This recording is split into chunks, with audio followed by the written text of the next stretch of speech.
unboxing is picture book A Flag for Juneteenth by Kim Taylor.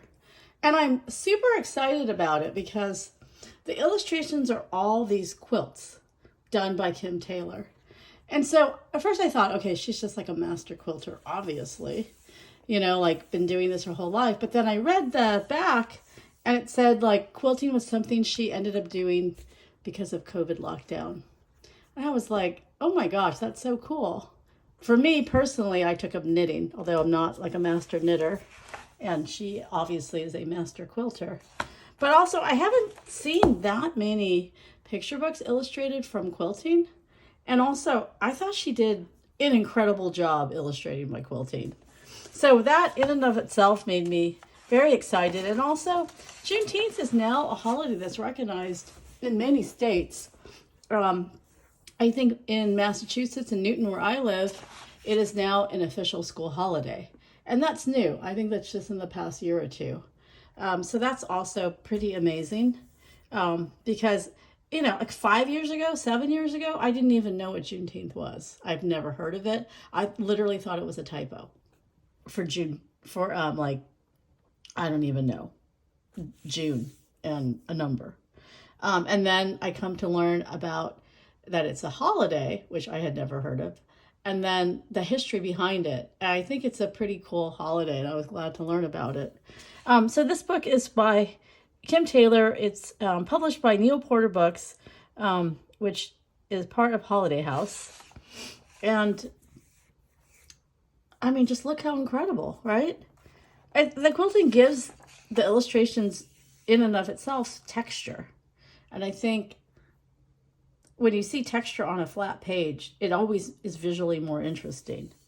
And so this is the story of Juneteenth, the story that is set in 1965. Huldah is a little girl, and there's a big day tomorrow. And so this is kind of more the history of Juneteenth, of what happened then when the people in Texas were forced to recognize that slavery had ended because they had persistently continued, even though it was illegal, for over 2 years. And it wasn't until the military showed up to enforce the law that that the enslaved people were set free. Now, the white people in Texas knew, that the slaves were free. But obviously they didn't tell anyone. They didn't tell the enslaved people that they, so this is the story. And then, so on that day, the holiday was born, and it's born in Texas. It started in Galveston, Texas. And the holiday too, was important because there were still a lot of restrictions, for Black people not being allowed to use public spaces like public parks, Jim Crow type laws. And so Juneteenth also was a time when they could have access to, the public parks to celebrate their holiday. But I like how it's become, instead of a specialized holiday, it's become a broader holiday, that is, open to all. And I think that's important, So this is the story of, it looks like it's her birthday as well. So her birthday is falling on also this important day. And the story is related to quilting as well. And it's also a story about a Juneteenth flag. So, it looks pretty, the story looks pretty all-encompassing, where it's a Juneteenth story.